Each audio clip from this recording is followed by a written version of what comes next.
go. Okay, hi guys. We thought we'll do this mid-market ask me anything with the caveat that we cannot give you investment advice. But since we've been speaking to so many people since the morning, we have some sense of what people are saying about the bloodbath in the markets. This is arguably, Neeraj, the worst day since this war started. And it's all because of the realization that there is no end in sight anytime soon. Yeah, so actually, Tana, before we talk about the markets, you looked at this whole angle of politics, geopolitics really closely for so many years, right? Everybody's talking about how if this has to end, either there is culmination on both sides or there is an off-ramp. What are the possibilities of either? You know, I saw a meme this morning.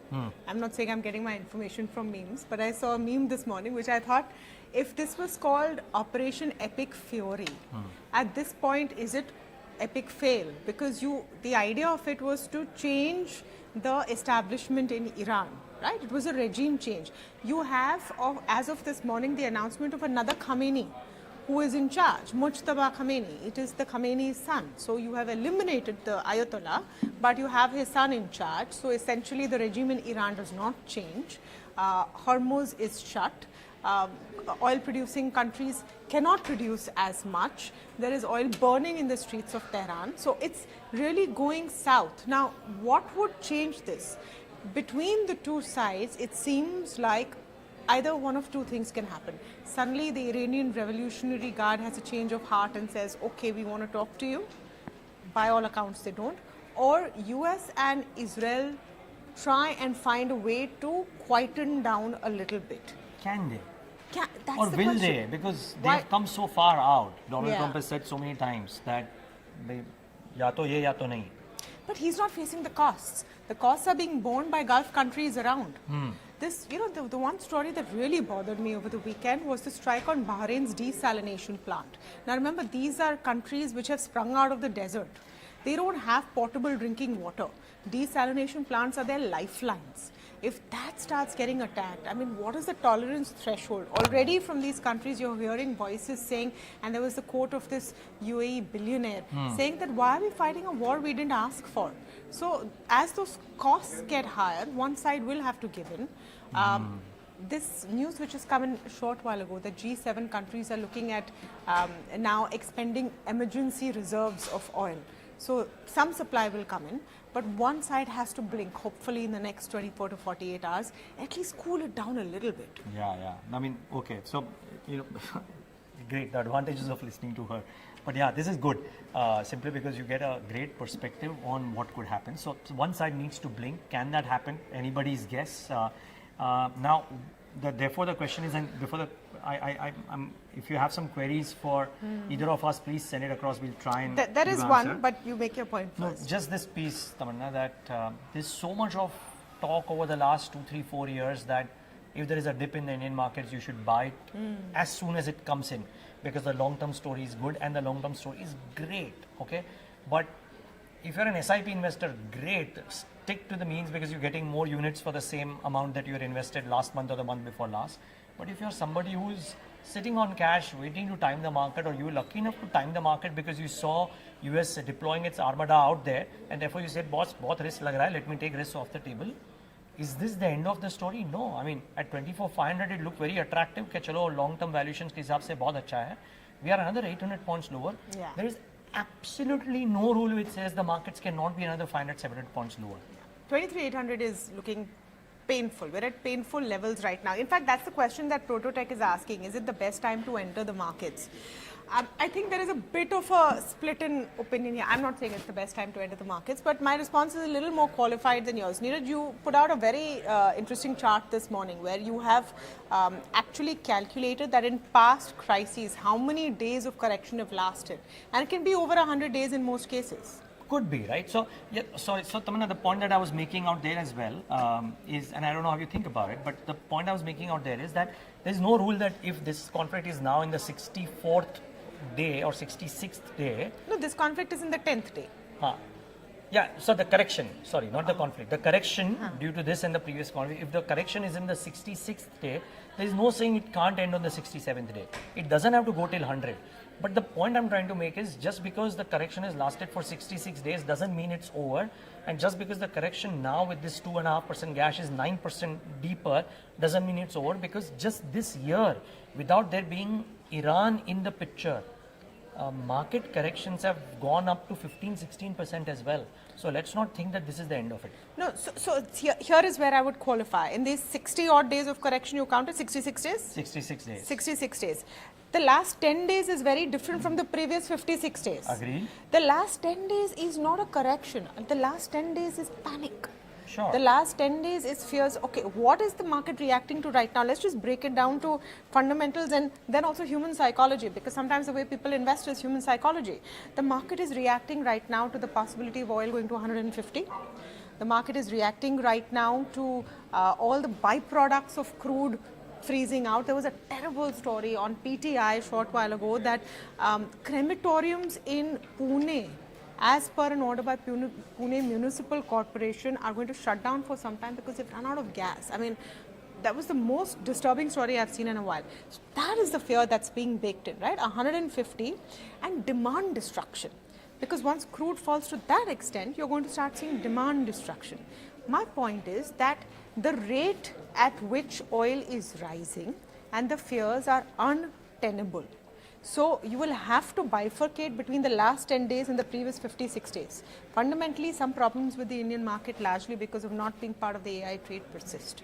But this pain point cannot last that long.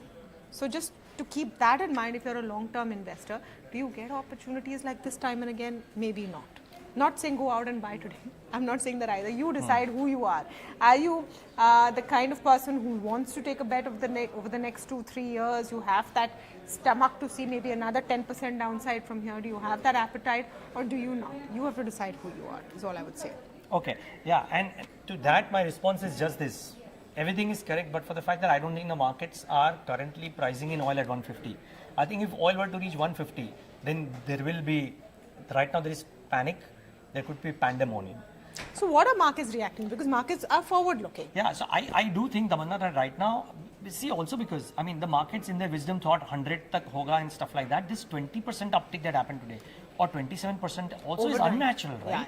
Yeah. It is not something that the markets anticipated Over as well. 50% in a week. Yeah, but so 35% last week and suddenly 27% in a day. It's cooled off a little bit. Hopefully it cools off more. But if oil were to go to 150, those dynamics are unimaginable. And even if it stays only there for a day, I'm just saying that the markets could be in a corrective mode and could be in a sideways mood as well for a while. So if you're somebody who's trying to time the market, I repeat, if you're somebody who's trying to time the market, maybe wait for the markets to recover a little bit instead of trying to think that this is the bottom. Okay, so don't. That's my only submission. You don't have to be first in the race. Exactly. Why? If you're 5th, 6th, 7th, also it's fine. But then it's also a matter of timing. You have to be as astute at timing the bottom or the start of the rise. Either way, you have to be a genius at timing. That's why sip karo mast raho kind of scene works best. In that sense. But having said that, some more questions coming in, and someone's also asked about gold. So then should you come in and buy gold? Is there Dubai se le lo? Yeah. No, yesterday there was the news, right? Yeah. Saste mein mil raha hai. सस्ते में मिल रहा है. Apparently Burj के पास जो hotel rooms है वो that was 9,000 rupees a night. So if you have the stomach for it, catch whichever flight is going into Dubai, stay at the Burj, buy gold and come back. No, it's all on a lighter note. I don't know about gold. Gold, logically, it seems like it hasn't reacted as much as it should have. Because, gold seems like it hasn't reacted as much as it. I mean, you're a safe harbor asset class. There is no other time for you to show that you're safe harbor except for the fact that that asset class has already moved up. Oil, on the other hand, fundamentally, for the last year and a half, Neeraj, oil has barely been able to lift its head above $70 a barrel. There's a fundamental reason for it. US is a net exporter now of energy. China's oil requirements have reduced. If you saw what all of these agencies put out in the beginning of 2026, your OPEC and all of that, they all said that demand is going to come down, there's a supply glut. So I know there is some burning of oil and refineries being attacked, But that's not changing the fundamentals, that there is more oil right now available than the world can consume. Yeah. Again, I don't understand oil as well, for sure. But what I read over the weekend was that with some of these assets being shut off, the tap being shut off, they can't be turned on at will. Yeah, And LNG especially. And even I think for on crude. LNG for sure. Even on LNG, okay. So Yeah. for LNG, crude, etc., because they've been shut down, it can't be shut off. In fact, weren't you mentioning this morning that Kuwait possibly now has not halted exports, it's halted production? You know, there was one report. We have not verified it We've not yet. verified it, So okay. I will not go in for it. But let's assume some of these Yeah. have been shut. They can't be switched on just at will. And therefore, the resumption to normalcy on supply also might take time. So the news in that context, which I recall, was in the context of Qatar. So now Qatar has shut off its gas production, its LNG production, and a lot of experts have been explaining that the process of turning that situation on or coming back will take about a month. In crude, remember, a lot of nations also have emergency stores, which is all over the place. My sense is in the next 12 to 14 hours, you're going to see those emergency stores deployed across the board, which will help take some edge off crude. Doesn't mean it's going to all get better. Some edge will be taken off. Didn't our colleague Aditya Rajkol put out a tweet from the government sources that India has about what, 8 weeks? 8 weeks of 8 weeks. petroleum products buffer. Yes. So we have that buffer, plus we're buying from Russia now. Yeah. We're buying from Russia. There's enough of Russian oil out on the seas as well. So, I mean, I don't know. I still think that India is relatively better placed for the simple reason you're not fighting with everyone. Yeah, you're not. In fact, you're on the best side, right? Yeah. You can hug the Iranian people as well as the American president. And the Russians and the Israelis. And the Ukrainians. And the Ukrainians. So, I think just that in itself puts India 100%. in a very unique position geopolitically. We've also opened a line with the Chinese right now. Yeah. And BRICS is becoming very, very important. Yeah. So that's just positioning us in a pretty unique way. So Tamanna, again, so coming back to that question, is this a good time to buy into some of the quality names? 100% because the valuations are good, but don't be in a belief that this is the bottom. The bottom may be some time away. So as long as you can digest के market और 1000 point गिरेगा. 1000 point? मतलब whatever. On the Nifty? 500, 1000, 1500 जो भी है. Gautam Shah today came and said कि 22,000 भी हो सकता है. Right? So मैं बोल रहा हूँ जो भी हो. Right now nobody knows, right? You can't preempt, and therefore the safer strategy is to buy when the tide turns. But if you want to buy right now because the levels are looking attractive to you, just buy with the knowledge that if it corrects, वो पेट का पानी हिलना नहीं चाहिए. का पानी हिलना नहीं चाहिए. There's some questions coming in. Aryan is asking, please advise mistakes to avoid as an investor now. Very good story, very good question, Aryan. Oscar is asking, bank Nifty ETF investment strategy. And one more question saying, where is crude heading to if war escalates? What direct impact can we see on India? I'm going to mistakes to avoid right now is just assuming because everything is going down, it will automatically go up. This trampoline effect or dead cat bounce that we call is not a given. Why are things going down? Like, I mean, Bank Nifty, for example, because there's a question on Bank Nifty as well. Bank Nifty is a self-inflicted gunshot wound from an Indian perspective. Pehle hi sab kharab hai, and then in that you have the Maharashtra government coming in and bringing back this gin of bank loan waivers. I mean, that's something which is bad for banks. You just had stellar numbers from SBI. You have public sector banks really get their mojo back, and then you come and sort of smash the knees out from under this impact. I mean, Bank Nifty ETF before this Maharashtra government thing, I would say, is a good idea to look at if you have the appetite. But right now, I don't know, because is there a crisis that we're not seeing? Is there going to be a farm crisis again where farmers will not be able to pay back their loans, and that is why it's happening? Yeah, good question. One, that, and two, that the fact that it's come from Maharashtra. There are 5 states going for elections in the month of what, May. Yeah, Maharashtra actually in that political sense doesn't need to do it. By the way, the latest I saw on our sister channel NDTV Marathi, the opposition is very upset with this farm loan waiver because they're saying, why don't you do a full waiver, even more than you've already done? So Neeraj is laughing. No, so which is what I'm saying. I mean, there's just two different worlds, and I'm not saying farmers don't need loan waivers. I'm not being a heartless person over here. But for banks that are getting their act together, why would an investor come in and put their money in right now? now. Completely. So on the question of what mistakes to avoid as an investor, I think number one, you've said don't catch a falling knife unless you have the appetite and the stomach for it. Yes, very important. Great levels to buy maybe, but it could go down further, so be ready for that. You know, another mistake I see investors doing, and especially newer investors, sometimes retail investors, sometimes younger investors, without generalization I'm making these claims, they start picking up stocks which have fallen the most and are of a small value numerically. So 100 रुपए से कम, अरे 20 रुपए का ही तो है, 11 रुपए का ही तो है. So I would say that's a big mistake to avoid. That number that you're seeing, that stock price number, is irrelevant per se. So if you're thinking, actually, just $11, if it becomes 13, then look how much I'll get. That's not the way to look at it. Yeah, agree. By the way, this is a mistake that everybody makes. Such a bang-on point, Tamanna. It's a super point. No, because I've heard people saying this, अरे 20 रुपए का ही तो है, but what are you buying for $20? Yeah, और आपको तो देखना है ना कि आपका कितना पैसा उसमें जा रहा है, आपके बैंक अकाउंट से कितना पैसा कम हो रहा है, वो 11 रुपए खरीद लो या 11,000 का खरीद रहे हो. So such a super point to make. Tying in that is one more point, that this stock was at 100 rupees, it's fallen to 50, so it will go back to 50. By $50 higher. No, मतलब नहीं होता है. No, there are companies, and we track them every day, who for the last 2-3 years have underperformed, have shown unwillingness to move despite good results, despite great commentary, despite a lot of things.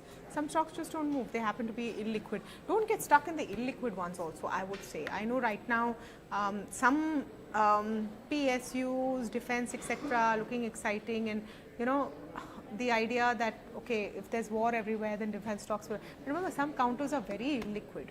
There's very little public float. So if you get stuck in it, you can get really stuck in it. I think that's one more mistake that I would point out, perhaps. Yeah, most certainly. And yeah, just that. I mean, I think broadly for the current, I can't think of anything else, but broadly, these are the things that most people tend to do, and very good to avoid them for sure. Especially this. One more if I want to add is the mistake. Yeah, mistake.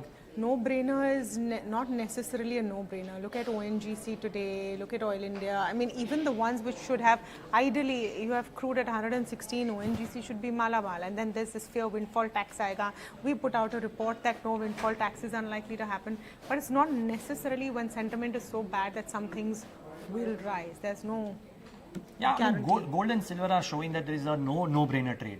Because anybody would have said, geopolitics flare up, go out and buy gold. But yeah, it's not turned out to be that way. So yeah, good point. Some great questions coming in. One coming in, take a look. Could oil price hike delay RBI's rate cuts? Maybe. Yeah, maybe, most definitely. Certainly. Because in fact, I would say it's a given. There are no more rate cuts right now. Yeah, because what inflation is going to become a pain point. Inflation has been benign. Anyway, the rate cut era seems to have been paused for now. And yes, maybe there is a case for rate hikes if this continues and inflation goes out of the way. What is the best defense strategy for retail investors if the war continues? You know, we put out a story today called the Iron Dome stocks. And you should go to our website and all our social platforms and see it. Sumit Sarkar put out that story, which is essentially all of the stocks which have 0 sell ratings and at least 10 buy ratings. And some of them are in sectors which I would say bunker stocks, you know, places you can hide, domestic economy facing companies, pharmaceuticals. Is that demand going to end? Not really. FMCG beyond a point, is that demand going to end? Not really. Maybe things like that. And from a funds perspective, Taman, multi-asset funds. If you see the last 18 to 24 months, while equity funds may not have done well, multi-asset funds have done really well. So if you are a defensive bent by nature, do multi-asset funds, because the fund manager will allocate between equity, debt, commodities and all of that, and therefore your portfolio is more diversified, and it's an astute person taking the call out there, so might not be a bad strategy. It's a defensive bet right now where equity is having fallen so much, but that's a defensive strategy. What else? And this question I'm going to take, and then maybe you want to take this one.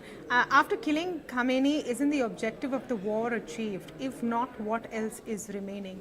Well, no, that's not how Iran's infrastructure is made, or their governance system is made, right? They have at least 4 layers for every position.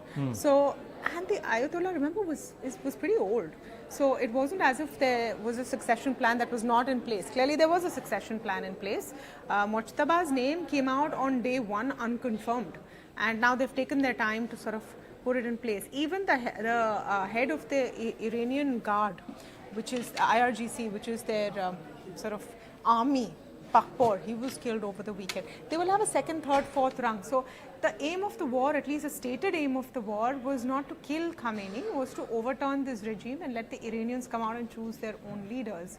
That's clearly not happening right now. And I think the consequences will have to be seen of how far this goes and how Iran is willing to go. This is no Venezuela.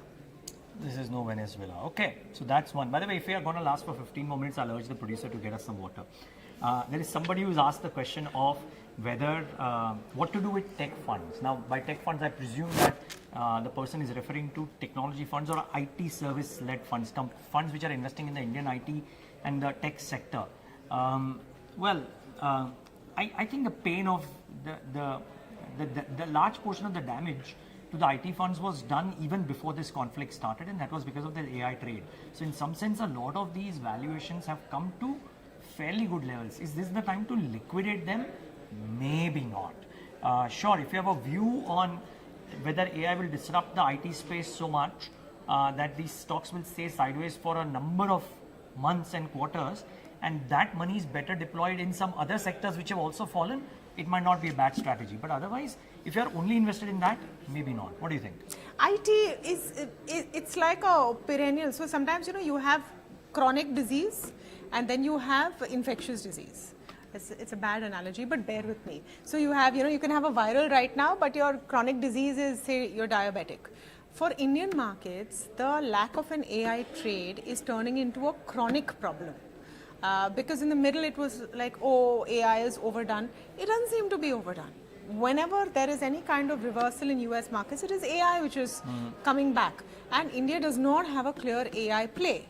So that is going to keep bogging down IT companies. Yeah. Yes, they are dividend yielding, they are cash rich, all of that is there. But when you saw the reports, Amazon Prime Video, over the weekend, allegedly, some 800 people were done just, sacked without, summarily they were sacked. And you don't know where the job hit is going to continue, not just job hit, where Indian IT companies are going to go. I would say that is even more uncertain than what's going to happen to the war.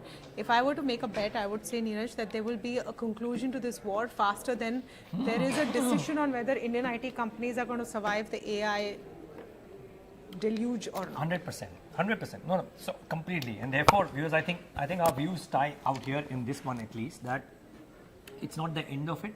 If you believe that capital is better deployed somewhere else, by all means liquidate. But otherwise, if you are only invested here and if you like the space, then a large portion of that corrective move has happened.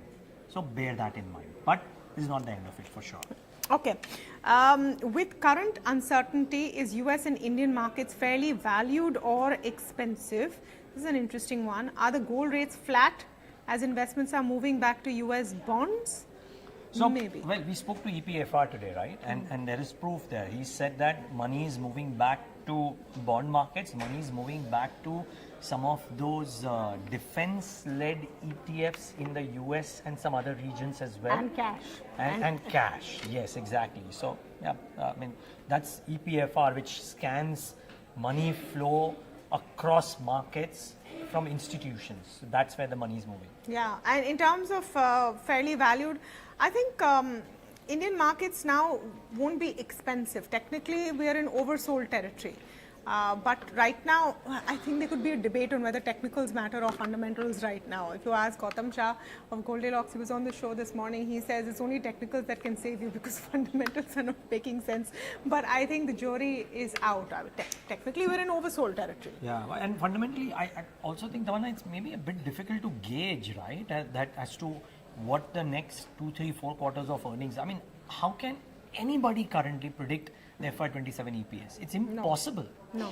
With all that's happening, You with can't. crude, with everything else. I also get a sense, Neeraj, that the extent of business that Indian companies do with Gulf countries has been underestimated and undervalued, as is the impact of some of these nations on India in terms of remittances.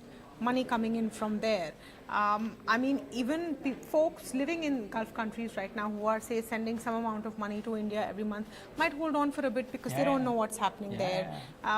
Family offices who are investing in Indian equity might hold off for a bit because they don't know what's happening there. Maybe they want to go out and invest in Dubai real estate if prices are great. I don't know. So 15% correction. 15% correction. So Dubai, real estate and gold. Both is something. 9,000 rupees per room for a Burj Khalifa view, is it? Is something that I read. I don't know if it's true.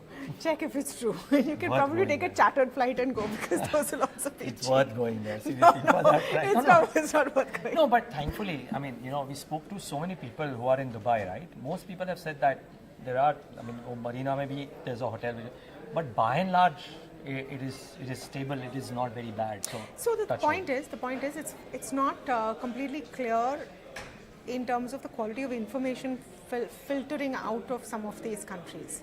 That's another problem with this war. You don't have too many credible voices inside Tehran to tell you what's happening. You don't have too many credible voices inside any of these regions because it's just not safe to report from there. And leaders of countries that are in the war are bound to say that our side is winning. I mean, what else do you expect? When talking to people who are living there and who are friends, at least their life is continuing as normal, which is actually good because that's what we want. Correct. For sure. So that is definitely there. Okay, we'll just take a couple of questions and then we'll let you guys go. Does the situation strengthen the case for defense stocks? I believe fundamentally yes. 4% higher last week. I think I'm talking about fundamentally. I'm not talking about where the index or the stocks will go. Think about it this way. After Operation Sindoor, we've realized we need to just get stronger and stronger. What we're seeing right now for nations who are not involved in this war, it is a display of what the world has. So now we are realizing, and what we don't have. Or what a lot of GCC countries don't have. Defense infrastructure. So do you want to be in a situation where you don't have interceptors when you need them? Do you want to be in a situation when that torpedoes were used after World War II for the first time in the Indian Ocean off the coast of Sri Lanka? Can you be in a situation where you don't see something like that coming? So I think every nation's defense spend is going to go up. It's not a great thing on a humanitarian level. You want to live in a world where countries want to spend more on education and health and not on weapons. We're not in that world right now. So if you want to play that theme, then yes, defense stocks is where it is. Defense and allied and ancillary also. Companies which provide technology to defense companies. Companies which provide a part of the supply chain. I think that becomes important. Yeah, in fact, I think Tamanna is being kind when she says that we are not in that kind of a world right now. I don't think we will be in that kind of a world for the next 10 years. Yeah, unfortunately not. Unfortunately not. It's moving that way. So yeah, completely agree with you out there. I mean, this is a tailor-made situation for defense companies. Yeah. Just to wrap up, the prime question that we've been getting throughout is this a good time to buy? If I were to give you an option of no, just take a quick break maybe and do nothing. A. B. Staggered buying. A little every day because you don't know where this is going to end. And C. Let's go all in. What would you say? So all in is difficult right now, and then depending on the nature of the person that you are, very important to recognize what kind of an investor are you, what moves you, what does not. Staggered buying is a great option, by the way, across most time frames, by the way, and even right now, since the markets have corrected quite a bit already, staggered buying number one option, but with the knowledge that it may go further. And frankly, if all of this news flow and the market falls, etc., troubles you, take a break. You can buy 10% higher. You don't have to make money because you buy it only at the bottom. You can make money even after you buy 5% higher. Somebody yesterday... A lot of people have not made money last several months. I know. No, but Tamanna, yesterday somebody told me this, and by the way, I would love to know what you think about it as well. But somebody yesterday told me this very good thing, that sometimes markets are of a nature जहाँ पे अच्छी चीज़ महंगी लो और महंगी बेचो, ना कि बुरी चीज़ सस्ती लो और थोड़ी महंगी बेचो. We are probably in that situation right now. I think अच्छे बुरे में फासला थोड़ा everything is getting. Agree. No, I just fundamentally strong balance sheet. I would be in the camp of staggered buys, nibble in. I mean, think of it as your own SIP. kind of investment. Maybe that's what works. Data is showing us that domestic institutional investors are coming and buying. DIIs are buying into most tips. Let's see what the data shows this evening. But I think we'll let you guys go and we'll get back to our busy day in the newsroom as well. Thank you so much for joining in.